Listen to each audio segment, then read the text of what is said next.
আসসালামু আলাইকুম আপুরা, কুকিং স্প্লাশ থেকে আমি রাবে আছি আপনাদের সাথে। আজ আমি আপনাদের দেখাবো বাসায় কি করে খুবই অল্প উপকরণে সহজে তান্দুরি চিকেন বা চিকেন তান্দুরি বানাতে হয়। ভিডিও শুরু থেকে শেষ পর্যন্ত আমাদের সাথেই থাকবেন। তান্দুরি চিকেন বা চিকেন তান্দুরি বানাতে আমাদের যা যা উপকরণ লাগছে আর কি পরিমাণে লাগছে সেটি বলে দিচ্ছি। আর সব উপকরণের পরিমাণটা ডেসক্রিপশন বক্সে দেওয়া থাকবে, সেখান থেকেও দেখে নিতে পারবেন।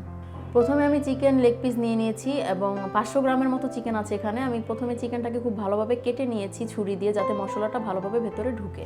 এখানে আমি মশলাগুলো সব নিয়ে নিয়েছি, একে একে আমি বলে দিচ্ছি কি কি নিয়েছি। মরিচের গুঁড়া নিয়েছি 1 টিস্পুন, আদা নিয়েছি 1 টিস্পুন, রসুন 1 টিস্পুন, পাপরিকা পাউডার 1/2 টিস্পুন, জিরা গুঁড়া 1/2 টিস্পুন, গরম মশলা গুঁড়া 1/2 টিস্পুন, তান্দুরি মশলা 1 টেবিল স্পুন, লবণ স্বাদ মতো। এবার আমি চিকেনের মধ্যে মশলাগুলো এক এক করে নিয়ে নিচ্ছি। আর অবশ্যই এটা মনে রাখবেন, চিকেনগুলো কিন্তু খুব ভালোভাবে ধুয়ে পানিটা খুব ভালোভাবে ঝরিয়ে নিতে হবে, একটুও যেন পানি না থাকে। এবার আমি লেবুর রস 1 টেবিল স্পুন আর টক দইও 1 টেবিল স্পুন দিয়ে দিচ্ছি। এবার চিকেনগুলোকে খুব ভালোভাবে হাত দিয়ে মেখে নিচ্ছি, যাতে চিকেনের গায়ে মশলাগুলো খুব ভালোভাবে মিশে যায়। এবং অবশ্যই এই কাজটা হাত দিয়েই করতে হবে।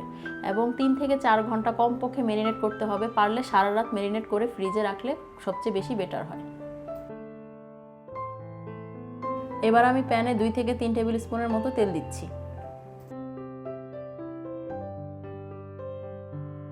এবার তেলটা গরম হয়ে গেলে আমি চিকেনের পিসগুলো দিয়ে দিব। এবার চিকেনগুলো আমি ঢেকে দিব এবং চিকেনগুলো সিদ্ধ হওয়া পর্যন্ত অপেক্ষা করব। এবার কিছুক্ষণ পর পর ঢাকনাটা উঠিয়ে চিকেনগুলো উল্টিয়ে পাল্টিয়ে দিতে হবে।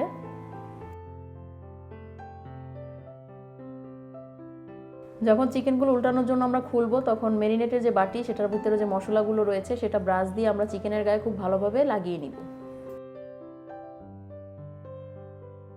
চিকেনগুলো সিদ্ধ হতে 15 থেকে 20 মিনিটের মতো সময় লাগবে। এরপর সার্ভিং ডিশে আমরা সার্ভ করে নিচ্ছি। হয়ে গেল আমাদের খুবই অল্প উপকরণে সহজে চিকেন তান্দুরি বা তান্দুরি চিকেন। আশা করছি আমার আজকের ভিডিওটি সবার ভালো লেগেছে। যদি ভালো লেগে থাকে তাহলে অবশ্যই বাসায় ট্রাই করবেন। আর আমার চ্যানেলটি সাবস্ক্রাইব করে পাশে থাকা বেল আইকনটি প্রেস করে রাখবেন, তাহলে যে কোনো মজাদার সহজ রেসিপি দেওয়ার সাথে সাথেই নোটিফিকেশন পেয়ে যাবেন।